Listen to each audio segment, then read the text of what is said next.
Corporate connection पर एक बार फिर से आपका स्वागत है। कविता, मार्केट में थोड़ी सी रिकवरी अगर हम देख सकते हैं, 25,200 के पार है, हल्का सा पार है।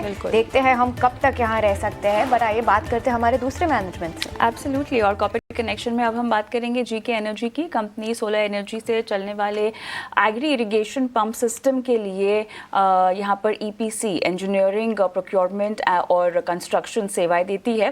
लिस्टिंग के बाद कंपनी के पहली तिमाही के नतीजे आए हैं। नतीजों पर दबाव देखने को मिला है। आखिर किन वजहों से ये दबाव देखा गया है, ग्रोथ आउटलुक क्या है आगे का, इसी पर बात करते हैं। जीके एनर्जी के एमडी गोपाल काबरा साहब हमारे साथ जुड़ गए हैं फिलहाल लाइव। और स्वागत है आपका इस खास पेशकश में। सर, पहला सवाल क्लियरली रेवेन्यू की बात करते हैं, जहाँ पे थोड़ा सा डिक्लाइन लगभग 8% का क्वार्टर एंड क्वार्टर आता हुआ हमने देखा है।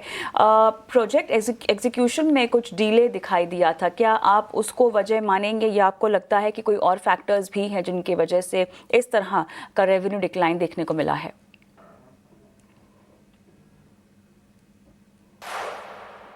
आप जो देख रहे हैं वो आप Q4 और Q1 को कंपेयर कर रहे हैं। आपके एंगल से ये सही है, but practically solar pump EPC में Q4 और Q1 इज कंपेरेबल नहीं है। उसका रीजन ये होता है, Q4 is with the highest requirement of the solar pumping because of the summer is getting approach in the Q4, so definitely उस वक्त रिक्वायरमेंट ज़्यादा होती है। और Q1 में थोड़ा एग्जीक्यूशन में डिले होता है because of the rainfall.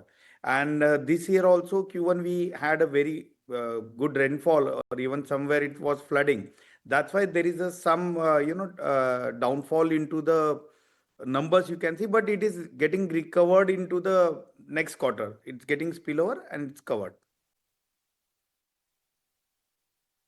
Okay, तो आउटलुक आपका काफ़ी होपफुल है। बट काबरा जी, हमें बताइए कि एक तरफ आपके कंस्ट्रक्शन कॉस्ट, इंस्टॉलेशन कॉस्ट, वहाँ पर हमें थोड़ी सी रिडक्शन दिखी है, बट दूसरी तरफ आपका एबिटा मार्जिन इसके होते हुए अभी भी 100 बिप्स गिरा है।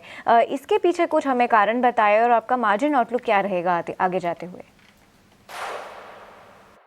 देखिए, ईबिटा मार्जिन जो आप कंपेयर कर रहे हैं ना, वो सीओजीएस कंसीडर करके कर रहे हैं तो आपको डिफरेंस दिख रहा है। बट ओवरऑल में अगर पैट की बात करूँ तो it has been increase, top line की बात करूँ तो it has been increase, overall profitability increase हुई है। और सीओजीएस और इसमें एक ही डिफरेंस है, बिकॉज सन्ड्री मटेरियल जो होते हैं वो हमने इंस्टॉलेशन पार्टनर्स के पास एज अ स्ट्रेटेजिक कॉल दिया है, तो that's why you see that. But practically PAT has been improved. Ultimately company looks towards the profit, net profit that is increased. जिस तरह का उतार चढ़ाव यहाँ पर कीमतों में दिख रहा है, रॉ मटेरियल कॉस्ट्स में, आप किस तरह से एक स्ट्रैटेजी अपनी जो है वो अपना रहे हैं? क्योंकि फॉरवर्ड कॉन्ट्रैक्ट्स है, वेंडर डाइवर्सिफिकेशन की अगर हम बात करें, किस तरह से इस वॉलेटाइल कीमतों को अब पूरा फैक्टरिंग किया जाएगा आने वाले कुछ तिमाहियों के लिए? देखिए, यहाँ पे जो हमारे ऑर्डर अलोकेशन आ रहे हैं ना, वो 2 साल 3 साल होराइजन के नहीं आ रहे हैं। This orders we are getting for the 2 month to 3 month tenure. तो उसके हिसाब से जो हरदम नया प्राइस आता है तो उस वक्त वो प्राइस डिफाइन हो ही जाता है। This is the one way, and another way is that having the long term contract with the your supplier, so that we are already there. So this both thing are going to be make sure that we are going to have the sustainable and more improvised profits. Okay, Kabra ji, हमें समझाने के लिए शुक्रिया। But आपके core EPC business के बारे में बात करते हैं। यहाँ पर भी हमने 21% सिक्वेंशियल डिक्लाइन दिखी है। हमें समझाइए अड़चनें क्या थी इस सेगमेंट में, और ऐसे कुछ प्रोजेक्ट माइलस्टोन है जो Q1 में आप हासिल नहीं कर सके, जो शायद हमें अब Q2 और Q3 में आगे जाके देखने को मिले। Q1 में हमने थोड़ा सा रेनफॉल के वजह से थोड़ा स्लो हुआ है, और जो Q1 में कम हुआ। देखिए, ऑर्डर बुक तो मेरे पास काफ़ी अच्छा है, यानी 1 अप्रैल के दिन मैं 700 करोड़ प्लस ऑर्डर के साथ था, और 15 अगस्त के दिन हम 1000 करोड़ प्लस ऑर्डर के साथ थे। तो ऑर्डर तो हमारे पास है। थोड़ा सा जो हुआ है बिकॉज ऑफ द रेनफॉल, और हमने नेक्स्ट क्वार्टर और आगे के क्वार्टर में जो स्पिल ओवर है उसमें हम पूरा कवर कर रहे हैं उसको। बिल्कुल।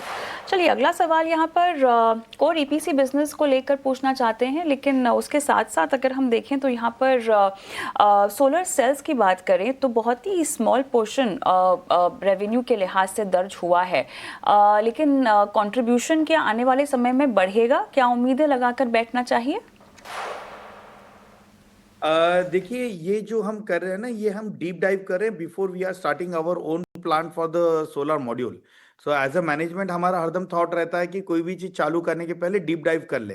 तो right now we are doing the complete deep dive, और ये परसेंटेज शायद ऐसा ही रहेगा, ज़्यादा इंक्रीजमेंट नहीं आएगा। Basic intent to do this thing is all to get the control on the supply chain, although DCR is the only bottleneck that we want to control very well, and we are able to achieve it because of we are able to do it the solar cell product buy and sell from our side only.